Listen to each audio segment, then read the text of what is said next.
Hello, Capetown, South Africa. How are you doing?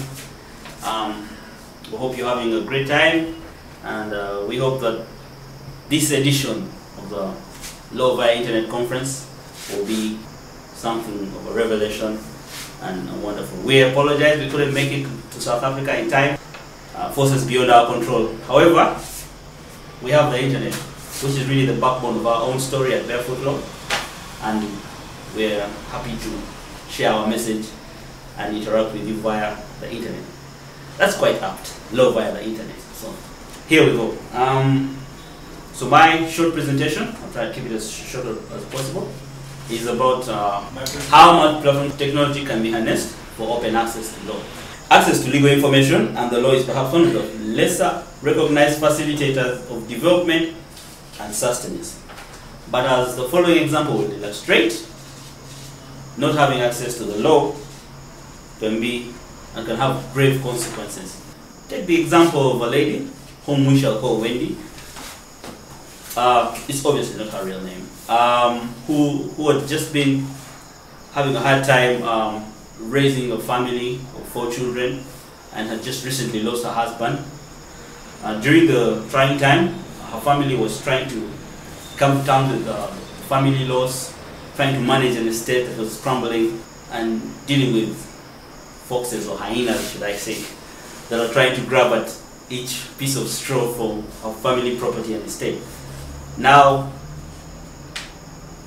Wendy was a woman, married in a strong family culture and background, but she hadn't bore her husband any kids biologically, even though she had raised all his children.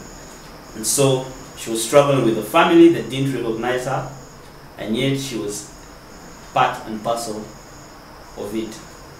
And so unfortunately, while she was at the burial of her husband, she got a very distressing call from somebody who was a well-wisher in the city, just near where she lived, telling her that her house was being ransacked and stripped to pieces by her own relatives.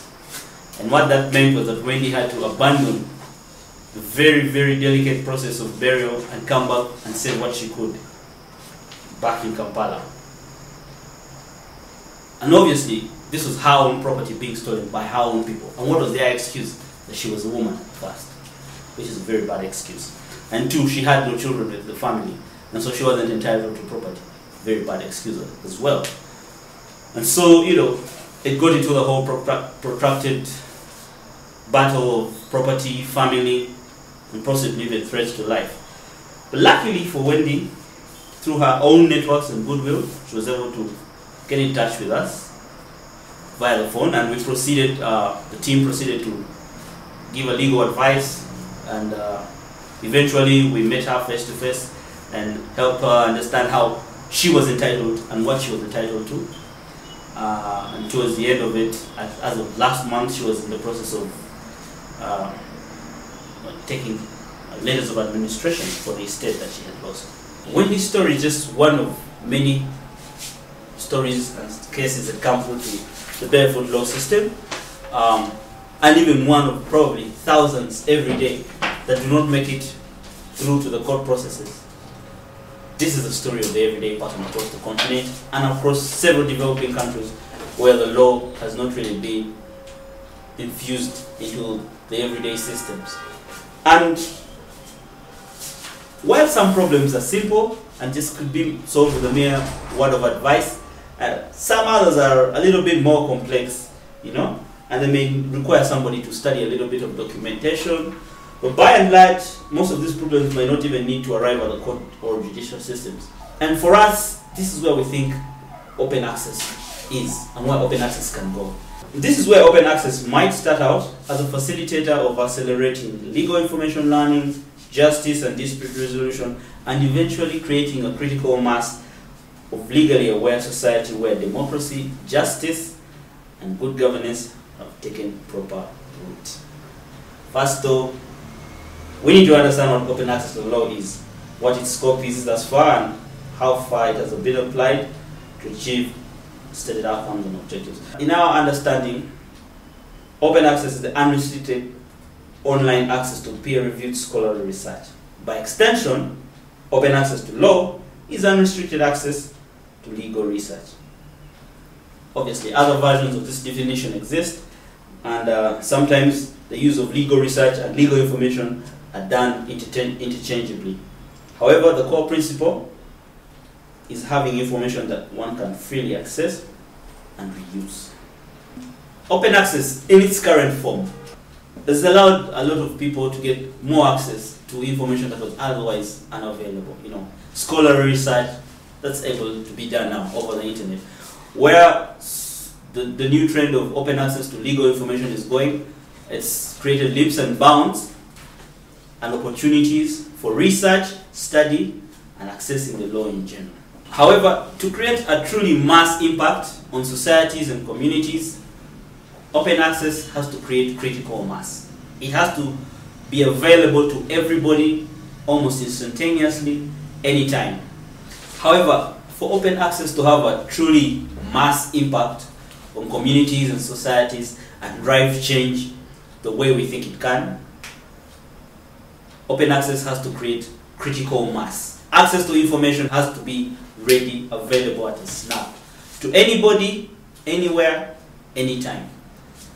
Now, the challenge for this obviously is that you need to have either systems that are already in place, or you have to have a more homogeneous society where learning, education, and what have you are pretty much up there. So everybody has a quick learning curve for legal information. But obviously that's not the case. It certainly isn't the case here in Uganda, where obviously we are a more heterogeneous society. So what do you do in a society where the level of education is not that high?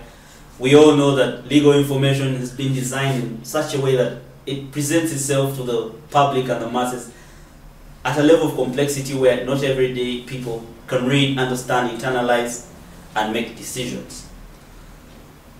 What do you do when you need to create a critical mass? What do you do when you need the law to take root?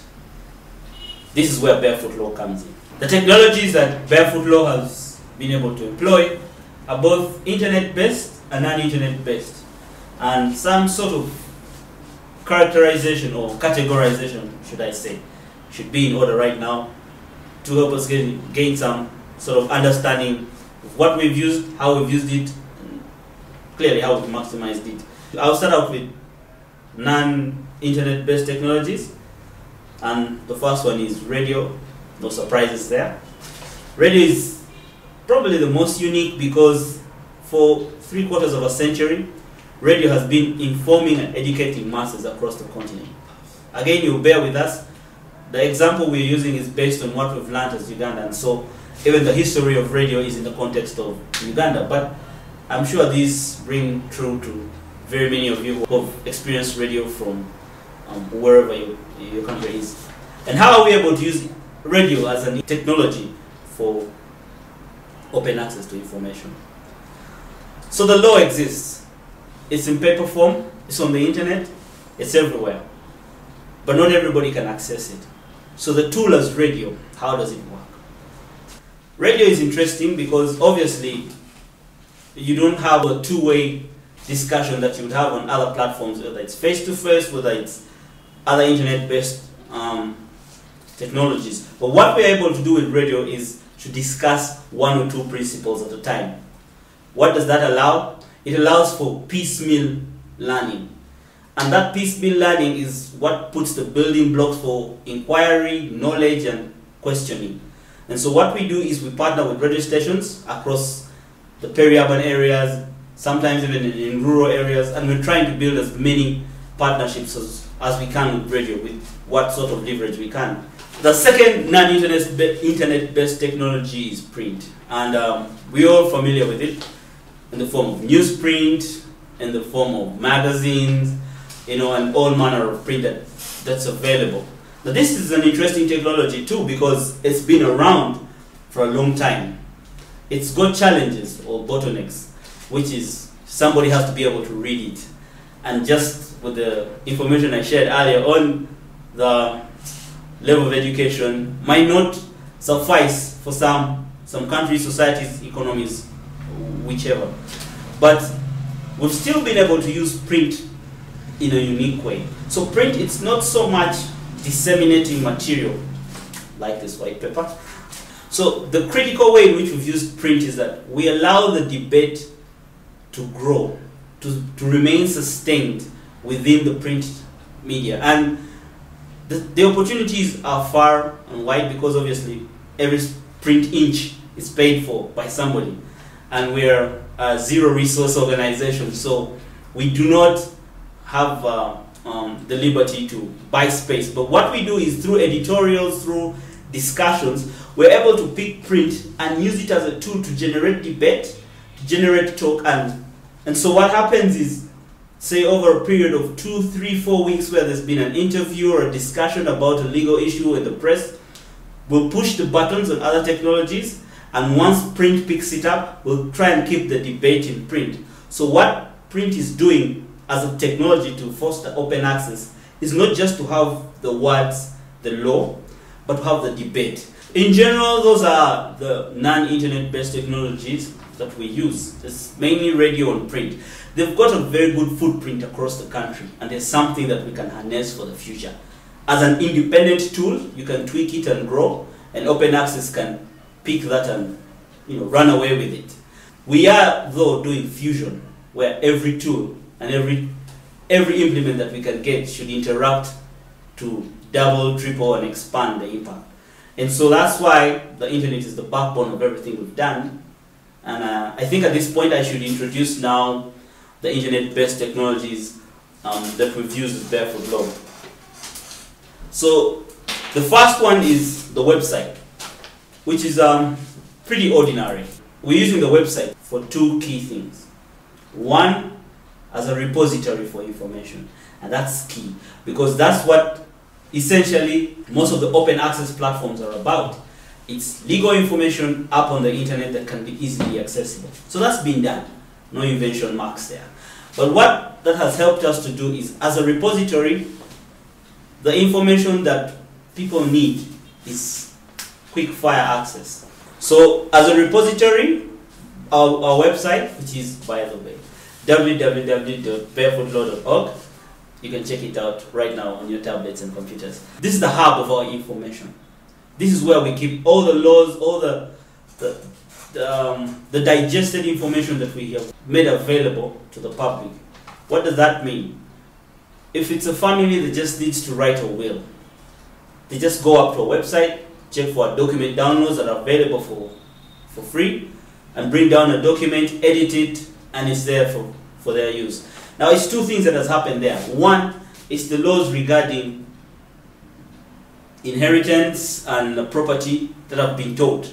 Two, it's simplifying it into a document like a will or final testament. And three, making it available for free and for download. And so, as a repository, we're not just showing what the information is. It's not just that you can read it, but you can bring it down and you can use and reuse, hopefully not abuse, the information. And that means that we're trying to see a way of facilitating not just legal information, but any legal process. And so what that means is our legal information on the website can be used in a multiplicity of ways. And when we get time, sometime in the future, we'll be happy to share how each one of those has been done and the impact that each has had.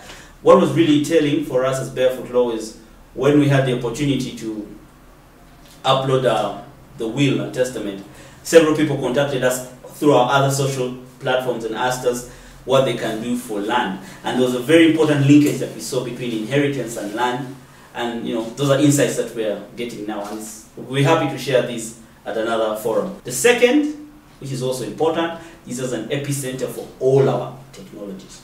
Now, when technology is scattered across the internet, sometimes instead of clutter, you just get paralysis. So people are not able to use the most available tool because there are just so many.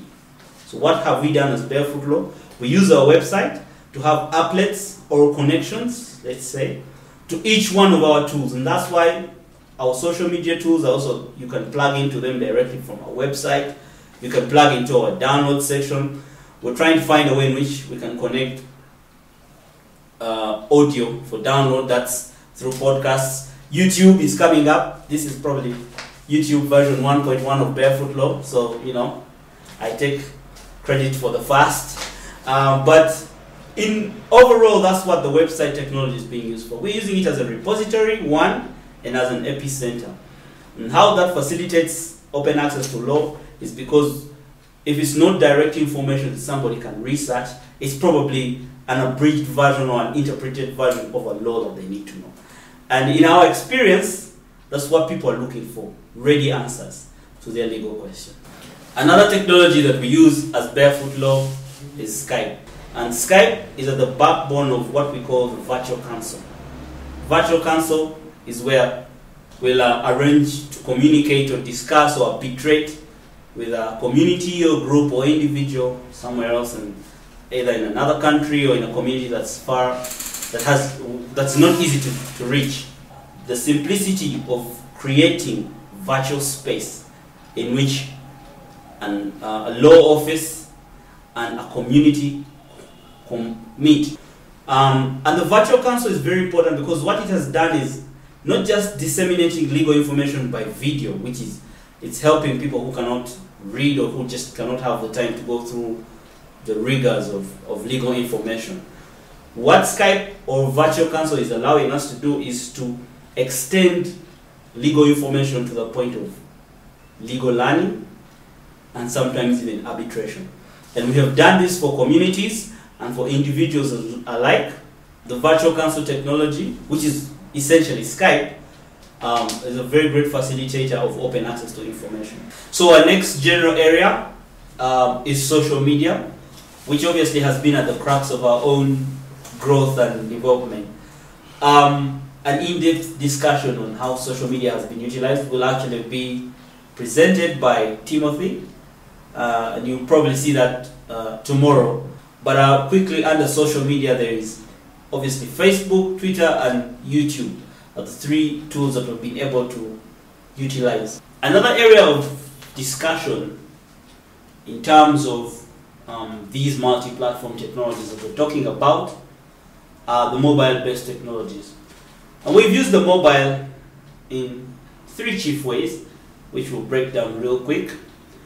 But before, maybe just a primer on what the mobile has been able to do for us in Uganda. The mobile has been at the center of the banking revolution. The unbanked masses have come in. The mobile is now at the center of the information age in Uganda. People are downloading music, information, content every day. It's the device of choice. And so this is something that we've picked out and we're trying to push as far as possible. It's got technologies that are obvious, which is the voice function, the text function, but also we're going to smartphones, and that's where applications are coming into. So real quickly, we've obviously been able to use Dial a Lawyer, which is really the phone functionality. And how it works is obviously people are able to call in through our numbers. We provide them on all our platforms, whether it's on the internet, whether it's on our Facebook, our Twitter, any and every material that we have. We try and provide those numbers free because that's really what most people are able to contact us with. They just pick up our number, call us, give us an issue, and depending on how fast we can solve it, we take them through that. Sometimes we use the phone as an anchor tool to then invite them into our office, this little space of ours, and have discussions or try and go through their case. But mobile has been, it's a very, very powerful tool. It's an emergency tool. When people are in trouble, they dial us. When people, late night, we get some of those disturbing late night calls on our mobile and landline numbers. But as a tool for open access to information, what we've done with phone calls is we've been able to share information, share advice, share legal areas, and then depending on what other needs somebody has, they can come in through our other tools.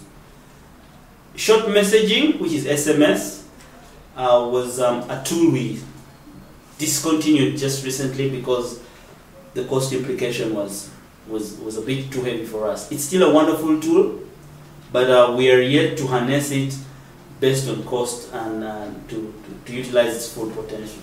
And obviously, the final discussion on mobile is the Barefoot Law app, which sort of is trending towards smartphone technology. The app is interesting because it is essentially Barefoot Law in a box. It's the internet, obviously. It's our phone lines. It's our direct access like Skype.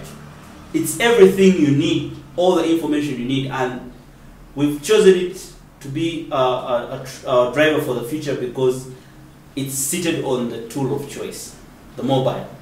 Now, having technology which is internet-based and having the mobile which is the device of choice, we feel that that fusion is going to allow even more people to access us in a richer and more comprehensive way. Now, the app is available for download on the Google Play Store. Still in beta form. I mean, it's not one of the neatest you've seen, but it's doing remarkable things for the users that have started having it. So obviously, to have all these platforms together, you need some sort of centralized control, and that's what we offer as Barefoot Law, or what we like to call the Barefoot Law Hive. This is a centralized point that controls, manages, and develops all our technology and platforms. Whether it's mobile, whether it's walking, whether it's internet-based, all our coordinating is done at the Barefoot Law Hive. This is important to note for somebody who is going to try and use a multiplicity of technologies that are available or at their disposal, because you have to centralize management. There's a lot that you can duplicate when you centralize the information flow, case flow, issues that issue flow. All that can be done with one centralized hub, and that allows critical learning at the center, so that when you disseminate information across whatever platform, that critical learning is an improved version of information. So rather than have each platform grow independently, the learning should be done centralized and then across platforms. So technology is really the facilitator, but the central hub is Barefoot Law Hive, and that's really where we are. This is the people behind everything. So having discussed all our technologies and how we put them to use, it's just important to share with you what we'd call a maximum impact model. Essentially, it's just how we've configured what's available to us and how we've, that configuration, what impact it has had on the public, or how it has aligned with the public. The critical area to understand here is what sits at the center of this. Is it the information, or is it the management of the information? It's our humble opinion that unless all these tools and all these technologies are coordinated by some centralized sort of management system, you might not get their full impact. While each tool can grow and may have a different growth curve, and so we present this as our model of how we've used these technologies, but we are aware that the configuration is subject to obviously different societies, communities, availability of technology, learning, etc. This is just our configuration of all the tools together. But combined, it's really what has been our impact. It's not just social media, it's not just Facebook, it's not just the number of people who walk in every day. It's combining all those tools and providing them combined to the public, that really they are spoiled for choice, or at least they have any and every opportunity to access us. In the 2 years that we've been operating, we've learned a lot. And where we are is a result mostly of the demand of where the public is, what they want to know and how they want to know. And for us, our mandate has really been to put technology and to provide solutions that they know and that they're able to access. And so right now, you can check out our Facebook page, facebook.com/barefootlaw, one word, and see what the debate is like and see what people are talking about, and just get a sense of what access to information, legal information is, what the discourse is about, what are the ordinary people talking about the law, and what are they learning. it's our humble prayer that we find new ways of accessing our public, new technologies, new platforms. We're happy to meet partners and organizations that understand or share the ideas we have and have lessons that we can learn. As an organization that has been self-funded for 2 years, we obviously have limitations in what kind of impact we can do. But hopefully there are partners that we can meet that are really willing to run the race with us. Just finally, we were unable to be there, obviously for circumstances beyond our control, but hopefully we'll meet you at another forum soon. Thank you. I'm Micheal Kwizera, and now I open the session on Skype for any feedback and comments. Thank you.